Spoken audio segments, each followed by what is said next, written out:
One of my favorite street corner rags was number 4, which you can find a link to in the description of this video. After it had been out there for a while, there were a number of beautiful songs shared with me and created by students. I'm hoping that happens again here. In the second street corner rag, we learned to write our own 12-bar blues, and this is another choose-your-own adventure, still working in that 12-bar format, except this time we're learning to write our own fingerstyle guitar piece. You might also find the first street corner rag pretty helpful, where we learn Lewis Collins by Mississippi John Hurt. Many of the fundamentals you learn in playing that song carry over here and could be quite helpful. The place that I would start is looking at the music, giving your thumb a workout by playing the bass notes. Now, this is the part of the song that I've already laid out for us. It's the only constraint, and you can see all those empty boxes placed along the way. Those are for the missing melody notes. Basically what's going to happen is as you add in the melody notes which you're going to choose and combine them with this bass note pattern and layout of chords in these 12 measures, you're going to start to hear a song emerge. Now the thing is, for each person, as they make different choices, a different song is going to emerge.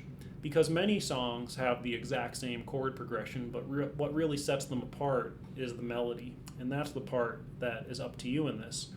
So for choosing your melody note, what I recommend is trying to hear something in your mind first and then figure out what you're hearing on the guitar. I've given you a few different options to work with. I gave you the G major scale on strings 3, 2, and 1, the G blues scale, and then just the chord tones of G, the chord tones of C, and the chord tones of D7. So G major, as I mentioned in the street corner rag, is going to have a pretty sound, a consonant sound. Everything's going to fit in there really nicely. The same thing is true of the chord tones. They might be even a little bit easier because they'll probably be more accessible to the chord of the moment. Sometimes when you're trying to, say, add in something from the G minor blues scale, you might have to change a fingering from the way you normally do it to fit some of those notes in. But the basic idea is any of these notes will work, and chances are many of the notes that you might imagine being there are going to be one of these notes. So as you're just trying to practice that bass line, which by itself is not too tricky, just concentrating on that thumb, always a great place to start with fingerstyle stuff. But as you're doing this and you're just listening to that bass line, see if any musical ideas start to pop into your mind.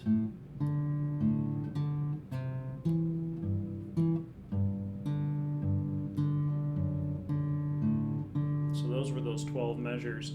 And maybe just sit there and play it for a while. But as soon as you start to get an idea, and before you try to figure out what notes you're hearing, maybe sing it or hum it to yourself. Because what happens a lot when we're trying to figure things out by ear is we start kind of guessing and playing random notes on the fretboard, but what that does is it throws our ear off really quickly and we might forget whatever it was we had just imagined. So I like to try to hum or sing or whistle, just get the idea out into the air so that I know what it is I'm hearing, and then I can try to figure out what it is on the instrument afterwards. But beyond that, the rest is really up to you. So hopefully between what I've mentioned here and what is described in the street corner rag, there is enough to get you started. I mention it in pretty much everything, but go really slow at first, especially once you fill in those notes along the way. When I first start playing fingerstyle pieces, I might play them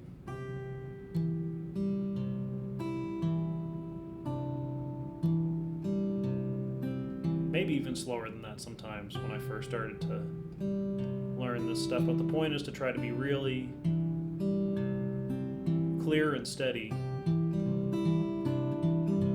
That way when you get a little bit more comfortable with what it is you're playing, that clearness and that steadiness will still be there.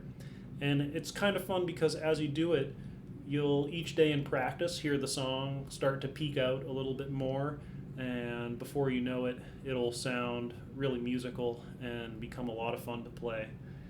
Please let me know if you have any extra questions about this one as you work on writing your own fingerstyle guitar song. And if you do write one and find yourself playing it, enjoying its sound, please record it sometime and send it along to me. I would love to hear what you create.